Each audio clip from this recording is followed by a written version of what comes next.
اعوذ باللہ السمیع العلیم من الشیطان اللعین الرجیم بسم اللہ الرحمن الرحیم ولا یتمنونہ ابدا بما قدمت ایدیہم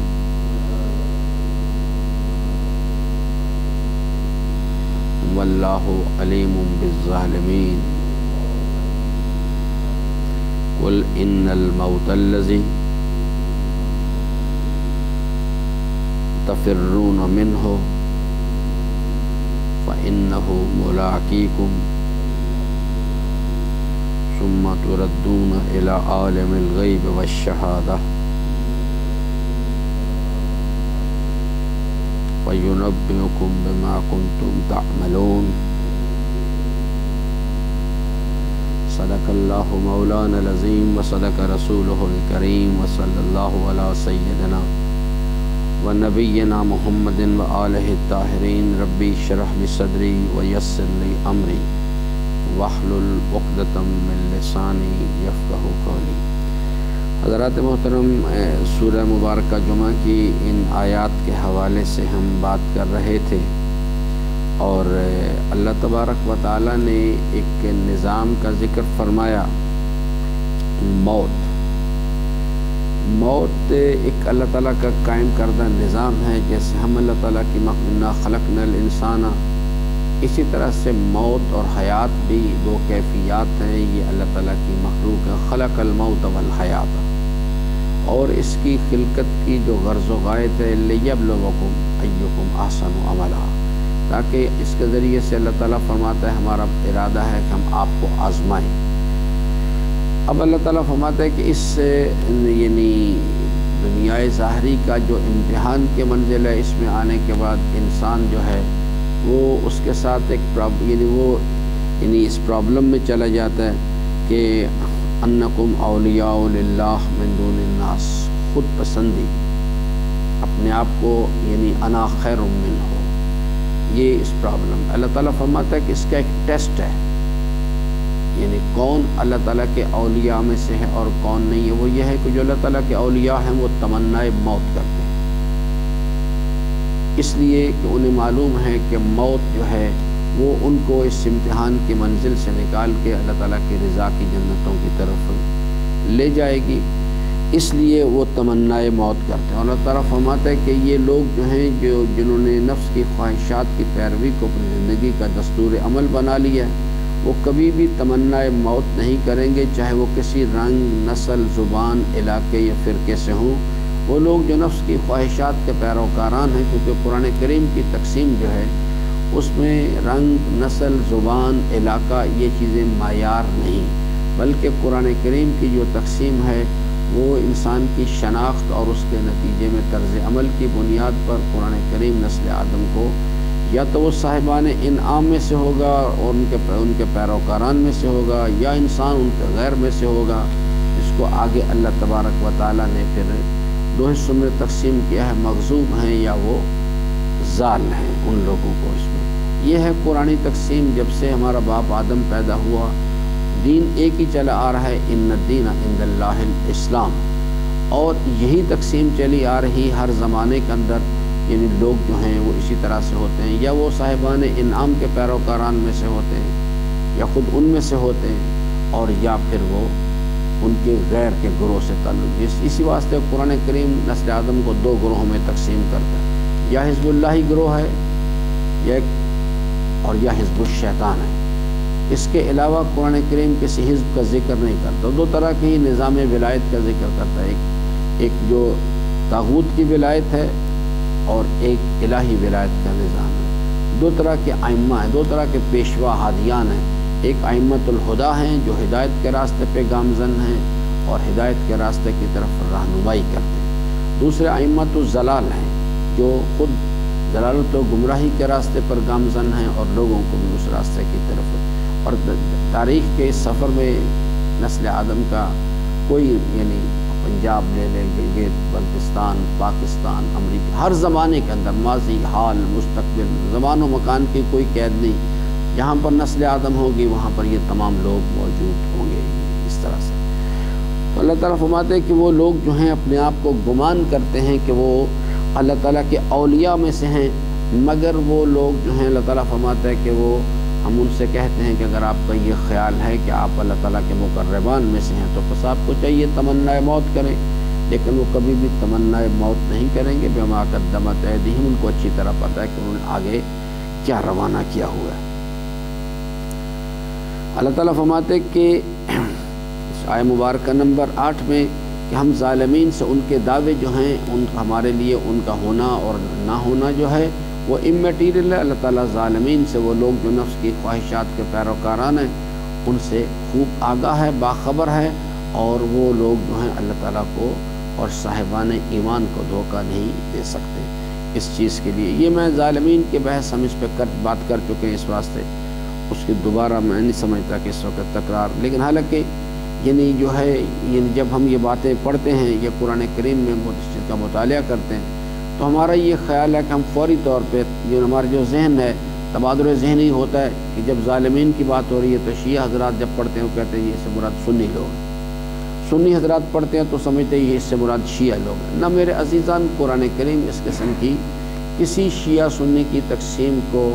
نہیں مانتا اس چیز کو، یعنی حضرت سرور کائنات سلام اللہ علیہ کی حیات مبارکہ کے زمانے میں یہ مسلمان معاشرہ تھا، اس وقت صرف یہی تقسیم تھی، اس وقت نہ کوئی شیعہ تھا نہ کوئی سنی تھا اس چیز کے لیے۔ تو جو شیعہ سے مراد جو ہے یہ میں اس کو بھی وضاحت کر دوں، شیعہ سے مراد کوئی مسلمان معاشرے سے یا مسلمان یعنی دائرے سے باہر کوئی چیز نہیں۔ شیعہ ایک ایسے مسلمان کو کہا جاتا ہے کہ جو اللہ اور اس کے رسول کی تعلیمات جو ہیں ان کو امیر المومنین علی بن ابی طالب علیہ السلام کے راستے سے حاصل کرتا ہے، اور امیر المومنین اور ان کے جو جانشینان برحق ہیں ان کو رسول اسلام کا جانشین سمجھتا ہے اور ان کے تعلیمات اور ان کے فرامین پر عملی زندگی میں عمل کرتا ہے۔ صرف زبان سے یہ کہے کہ جناب میں ان کو امام سمجھتا ہوں اور ان کی تعلیمات اور فرامین پر عمل نہ کرے تو وہ بھی آدمی جو ہے نہ ائمہ اس کو شیعہ تسلیم کرتے ہیں، نہ اللہ تبارک و تعالیٰ کے رسول تسلیم کرتے ہیں، اور نہ اللہ تبارک و تعالیٰ ان کو، کیونکہ ہر دعویٰ اپنی دلیل مانگتا ہے۔ جب میں کہتا ہوں کہ میں امیر المومنین کا شیعہ ہوں تو پھر مجھے جس طرح سے قرآن کہتا ہے کہ مومن کے ایمان کا دعویٰ کرنے کے بعد قد افلح المومنون، فقط ایمان کا دعویٰ کافی نہیں ہے، وہ ایمان لوگ جو ہیں جو ایمان کا دعویٰ کرتے ہیں اور اس کے بعد یہ کردار کا عملی ثبوت فراہم کرتے ہیں، الذین هم فی صلاتہم خاشعون عن اللغو معرضون للزکاۃ فاعلون تا الی آخر علی صلواتہم یحافظون۔ اللہ تعالیٰ فرماتا ہے کہ یہ قد افلح، یہ مومن فلاح پائیں گے۔ ہر وہ آدمی جو کہ اپنا یہ کلیم کرے وہ فلاح و کامیابی سے ہمکنار ہونے والا نہیں ہے اس چیز کے لیے۔ تو اس لیے اللہ تعالیٰ فرماتے ہیں کہ قل ان الموت الذی تفرون منہ فانہ ملاقیکم، بس یہ جو موت ہے یہ تو یعنی اس کا ذکر بھی سننا پسند نہیں کرتے اس چیز کو، تو تفرون منہ جس سے یہ فرار اختیار کرتے ہیں، جس سے یہ گریز کرتے ہیں، اس کا ذکر بھی نہیں سننا چاہتے۔ اللہ تعالیٰ فرماتا ہے فَإِنَّهُ مُلَاقِيكُمْ، وہ ان کو اس سے ان پر آ کے رہے گی، وہ کسی صورت بھی وَلَا يُمْكِنُ الْفِرَارُ مِنْ حُکومَتِكَ، یہ اللہ تعالیٰ کے نظام سے باہر نہیں نکل سکتے۔ فَإِنَّهُ مُلَاقِيكُمْ، یہ ان سے مل کے رہے گی۔ ثم، اور جب موت ان پر وارد ہوگی تو کیا کرے گی؟ ثم تردون الی عالم الغیب، اس امتحان کے منزل سے انسان کو نکال دے گی اور حساب و کتاب کی منزل میں داخل کر دے گی، اور اس رب کی بارگاہ میں انہیں پیش ہونا پڑے گا جو کہ یعنی جو کچھ ظہور پذیر ہو چکا ہے اس کائنات میں، اس کا علم اس پر بھی اور جو بھی پوشیدہ ہے اس پر، دونوں چیزوں پر کوئی۔ فَيُنَبِّئُكُم، پس ان کو حساب و کتاب کی منزل میں کھڑا کر دیا جائے گا اور وہ انہیں بتائے گا کہ بما کنتم تعملون، اور وہ کہ آپ کیا عمل کرتے رہے۔ انسان کا نامہ اعمال جو ہے وہ اس کے سامنے لا کے رکھ دیا جائے گا اور اس کو کہا جائے گا کہ اپنی اس کتاب کو پڑھو اور خود اپنے حساب کے لیے، محاسبے کے لیے تم خود ہی کافی ہو اس چیز کے لیے۔ حضرت امام صادق علیہ السلام فرماتے ہیں کہ اکثر لوگ جو ہیں وہ تو یعنی جب ان کے سامنے یہ چیز ہوگی وہ اسے تسلیم کر لیں گے کہ ہاں بالکل ایسا بھی تو، لیکن کچھ لوگ جو ہیں یعنی امام فرماتے ہیں کہ وہ وہاں پر بھی باقاعدہ اس مسئلے پر بحث کریں گے، اس چیز کے لیے ضد کریں گے، تو ان لوگوں کے لیے جو سورہ مبارکہ یاسین میں ہے کہ ان کے زبانوں پر مہر لگا دی جائے گی اور ان کے ہاتھ اور ان کے پاؤں گواہی دیں گے، یہ ان لوگوں کے لیے ہے کہ جو لوگ اس مسئلے میں، ورنہ جو تسلیم کر لیں گے کہ ہاں ہم نے یہ کام کیا ہے، غلطی کی ہے ہم سے، تو وہ لوگ جو ہیں وہ تو اپنے یعنی انجام کار کو پہنچیں گے۔ باقی جو لوگ ہیں وہ یعنی جن کو بحث کریں گے ان کے لیے پھر ان پر دلیل لائی جائے گی اس چیز کے لیے، تو وہ ان کے اعضاء و جوارے جو ہیں وہ خود گواہی دیں گے اس چیز کے لیے کہ ہاں یہ پاؤں کے پروردگارہ یہ میرے ذریعے سے چل کے فلاں حرام کام کے لیے گیا تھا، یہ نگاہیں گواہی دیں گی، ہاتھ گواہی دیں گے کہ پروردگارہ فلاں حرام منظر کو دیکھتا تھا، یہ ہاتھ گواہی دیں گے کہ فلاں چوری اس نے کی تھی، فلاں ڈاکہ زنی کی تھی، فلاں حاضل قیاس، یہ چیزیں جو ہیں یہ اس طرح سے اللہ تعالیٰ کا ایک نظام ہے۔ فَيُنَبِّئُكُم بِمَا كُنتُمْ تَعْمَلُونَ، اللہ تعالیٰ فرماتا ہے کہ یعنی موت کا ایک نظام ہے جو انسان کو امتحان کی منزل سے نکالے گی آخرت کی منزل کی طرف، جس میں پہلی منزل برزخ ہے، دوسری منزل حشر کا میدان اور تیسری منزل جو ہے وہ جنت ہے یا دوزخ ہے، اس چیز کی طرف انسان کو منتقل کر دے گی۔ تو یہ چیز جو ہے، اور یہ میں نے کل بھی عرض کیا تھا کہ اکاؤنٹیبلٹی کا یقین جو ہے یہ ایک بہت زیادہ اہمیت کا حامل مسئلہ ہے انسانی زندگی کے اندر۔ یہ دنیا کے اندر بھی آپ انسانی زندگی کا مزاج دیکھ لیں کہ یہ پاکستانی حضرات پاکستان میں نہ کسی قانون کی پابندی کرتے ہیں، نہ ٹریفک کے قانون کی پابندی کرتے ہیں، چوریاں ڈکیتیاں جو کچھ ہو رہا ہے، یہی پاکستانی حضرات جو ہیں،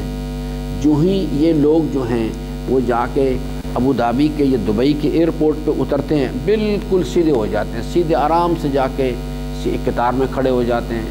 وہاں جا کے کوئی وائلیشن کرنے کی کوشش نہیں کرتے، ٹریفک وائلیٹ کرنے کی کوشش نہیں کرتے، چوری کرنے کی۔ اس واسطے کیوں؟ آخر یہ ایک ہی آدمی ہے، اس کے بیہیویئر میں یہ فرق کیوں ہے؟ وہ کیوں ان تمام غلط باتوں سے ہٹ جاتے ہیں؟ اس واسطے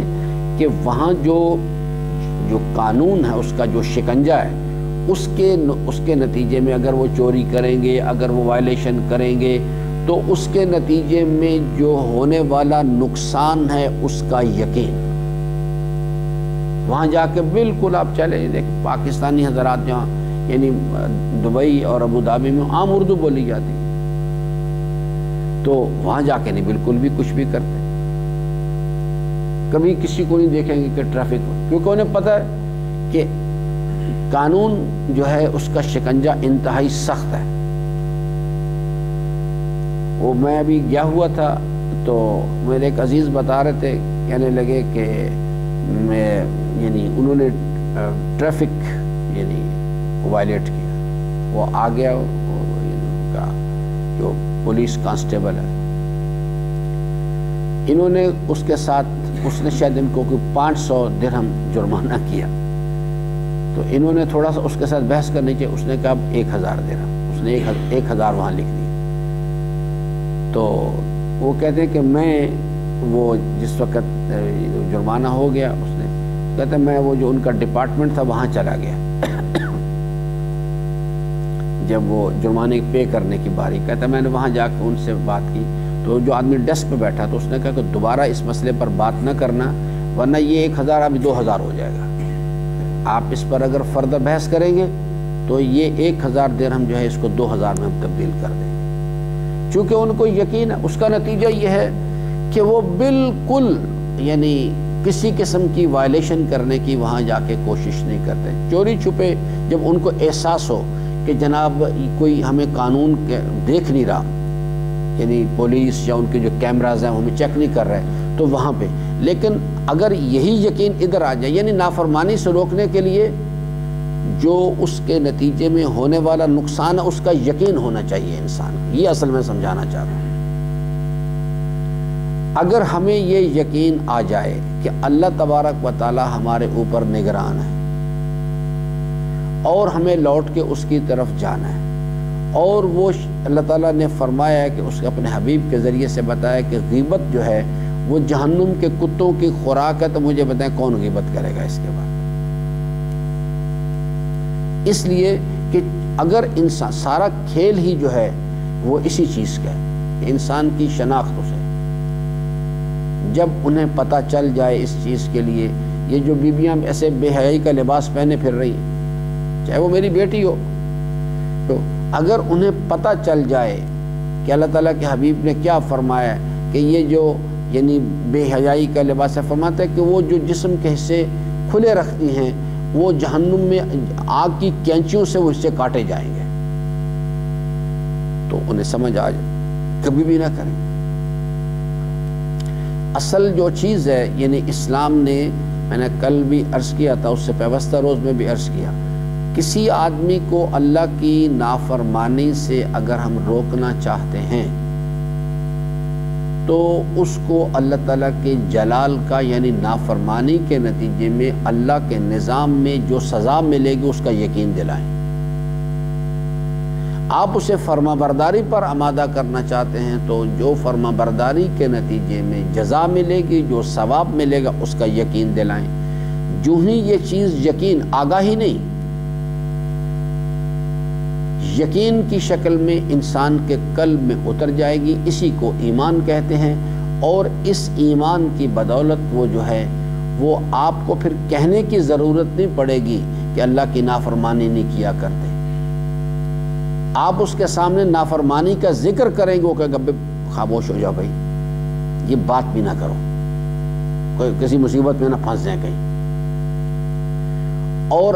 اس کے سامنے فرما برداری کا جو ہے وہ یعنی آپ ذکر کریں، وہ آپ کا شکریہ ادا کرے گا، اور پھر اس کے بعد اس کو پکڑنے کی ضرورت نہیں۔ یہ جو سارے نماز کے مسائل پیدا ہوتے ہیں کس لیے؟ اگر لوگوں کو سمجھ آ جائے کہ نماز جماعت میں اللہ نے کیا فائدہ رکھا ہوا ہے، آگے ضرورت نہیں کوئی۔ وہ امام تو فرماتے ہیں کہ یعنی اگر اس آدمی کے اور نماز جماعت کے درمیان لوگ تلواریں لے کے کھڑے ہو جائیں کہ بھی اگر یہ شخص بائی نیم کہیں کہ اگر یہ یہاں سے گزرے گا ہم اسے قتل کر دیں گے، حضرت فرماتے ہیں کہ وہ نماز جماعت کا ثواب اتنا گراں قدر ہے، اتنا عظیم ہے کہ لوگ اس میں سے بھی گزر کے آئیں گے۔ تو یہ کیا پرابلم؟ اصل میں قلوب یقین سے خالی ہے۔ باقی ایک بحث ہے، لا الہ الا اللہ محمد رسول اللہ، علی ولی اللہ کو کہتا ہے لا الہ الا اللہ محمد رسول، لیکن مسئلہ جو ہے وہ قلوب یقین سے خالی ہے۔ اصل میں یہ پرابلم ہے، اس کو جب تک، اس لیے اس واسطے قرآن اتنی زیادہ اس مسئلے پہ زور دیتا ہے کہ موت، اور اسی کا ذکر کیا امام نے کہ جب دنیا کی محبت کی مرض انسان کو لگ جائے، سیکس، مال، شہرت، تو امام سے دنیا کی محبت جو ہے اور غفلت کی بھی، اس کے نتیجے میں یعنی پہلے انسان غافل ہوتا ہے اور وہ انسان کو دنیا کی محبت میں مبتلا کرتی ہے۔ جب انسان اس دنیا کی محبت میں مبتلا ہو جائے تو امام سے پوچھا گیا کہ بھئی اس بیماری کا علاج کیا ہے؟ امام نے فرمایا کہ دو چیزیں، موت کو کثرت سے یاد کرو، موت کی یاد یعنی اکاؤنٹیبلٹی، ججمنٹ، یہ چیز جو ہے، اور دوسرا قرآن غور و فکر سے پڑھا کرو، کیونکہ قرآن کریم غور و فکر سے پڑھنے سے مراد ہے نشیب و فراز نہیں، عربی گرامر نہیں، یعنی اس کے اندر جو جس طرح سے ہمارے چوتھے امام نے فرمایا کہ جب قرآن پڑھو تو دیکھو کہ ہر دو چار آیتوں کے بعد ایک اللہ تعالیٰ کے عذاب کا ذکر آیا، جہاں عذاب کا ذکر آئے وہاں ٹھہر جاؤ۔ فرماتے ہیں اس سے پیچھے غور کرو، عذاب تو رزلٹ ہے، پیچھے یا کسی فرد کا ذکر ہوگا یا کسی قوم کا ذکر ہوگا، اور ان کے کسی کردار کا ذکر ہوگا جس کی وجہ سے یہ عذاب ان پر آیا۔ فرماتے ہیں وہاں ٹھہرو۔ اب مسئلہ جو ہے وہ اس کردار کو، جو اس کا ذکر کیا گیا، اس کردار کو دیکھو اور نتیجے کو، پھر اپنے کردار کے ساتھ اس کا تقابلی جائزہ کرو، کہیں تمہارے اندر تو وہ کردار نہیں پایا جاتا جس کی وجہ سے ان کا اللہ کا عذاب ان پر آیا۔ تو فرماتے ہیں کہ اگر تیرے اندر وہ صفات پائی جاتی ہیں تو فرماتے ہیں کسی اور کا نہیں، تیرا ذکر، ان کا نام لے کے تجھے بتایا جا رہا ہے کہ اگر تو یہ کرے گی، چھوڑ دے اس چیز کو، اگر تو نہیں ہٹے گا تو ہم تجھے اس انجام پر پہنچا دیں گے۔ یہ میسج ہے ایسا، اسے کہتے ہیں قرآن غور و فکر سے پڑھنا۔ یہی جنت کا ذکر امام نے فرمایا اسی طرح سے کہ اس طرح سے پڑھو قرآن کو، جہاں نعمتوں کا، ثواب کا، جنتوں کا ذکر آئے وہاں پیچھے کسی فرد کا یا کسی قوم کا ذکر ہوگا۔ دیکھو کس کردار کی وجہ سے ان کو یہ جزا ملی، یہ ثواب ملا، پھر اپنے کردار کے ساتھ اس کا تقابلی جائزہ کرو۔ اگر تیرے اندر وہ کردار پایا جاتا ہے، اللہ کا شکر ادا کرو، اللہ سے دعا کرو کہ پروردگارہ مجھے اس پر ثابت قدم رہنے کی توفیق دے۔ اگر وہ کردار تیرے اندر نہیں، اللہ سے دعا کرو میرے مالک مجھے بھی یہ چیز، یہ کردار پیدا میرے اندر بھی مجھے توفیق دے کہ میں اس کردار پر عمل کر سکوں۔ اس کو کہتے ہیں۔ اور موت کو کثرت سے یاد کرو، تاکہ انسان اس بیماری بدبختی سے نکل سکے۔ اس چیز کیونکہ موت کی یاد جو ہے اس سے کیا مراد ہے، یعنی اس سے مراد یہ نہیں کہ تسبیح ہاتھ میں پکڑ کے موت موت موت کرتے رہیں، اس سے مراد یہ ہے کہ اللہ کا وہ جو نظام ہے موت جو یہاں ذکر کیا گیا کہ تمنائے موت کرو، تاکہ موت کے نتیجے میں اکاؤنٹیبلٹی، ججمنٹ، حساب و کتاب، جزا اور سزا، یہ تاکہ اس کا یقین انسان کے اندر پیدا ہو، تو نقصان کا یقین جو ہے وہ انسان کو اللہ کی نافرمانی سے روکے گا، اور ثواب کا یقین انسان کو اللہ تعالیٰ کی فرما برداری پر آمادہ کرے گا۔ تو یہ چیز اللہ تبارک و تعالیٰ یہاں پہ سمجھا رہا ہے ہمیں کہ آپ کو یہ قل ان الموت الذی تفرون منہ فانہ ملاقیکم، کہ یہ جس موت سے آپ گریزاں ہیں آپ اس سے بچ نہیں سکتے، یہ بہرحال آپ پر آ کے رہے گی۔ ثم تردون الی عالم الغیب والشہادہ، اور پھر آپ کو اس رب کی بارگاہ میں پیش ہونا ہے جس سے کوئی چیز چھپی ہوئی نہیں ہے، جو کچھ بھی آپ نے مخفی طور پہ عمل کیے یا ظاہری اعلاناً کیے، سب کے سب اس کے پاس، اس کی بارگاہ میں اس کو آگاہی ہے۔ وہ فینبئکم، پس وہ تمہیں سارے تمہارے نامہ اعمال کو تمہارے سامنے لا کے رکھ دے گا، بما کنتم تعملون۔ اور بس یعنی انسان کو جب یہ چیز ہوگی تو اس کے نتیجے میں پھر جو فرما بردار ہیں ان کو جزا ملے گی، نافرمانوں کو سزا ملے گی۔ یہ یقین جو ہے یہ چیز، اسی کو عزیزان ایمان کہتے ہیں، اور یہی چیز انسان کی زندگی میں جو میں بار بار عرض کرتا ہوں، شناخت ٹھیک کرو، اپنی شناخت ٹھیک کرو کسی طرح سے، اس لیے کہ عمل کی منزل میں داخل ہوگا بغیر شناخت کے ٹھیک تو عمل تو ہوگا، لیکن انسان اپنی نیت کو اللہ کے لیے خالص نہیں کر سکے گا۔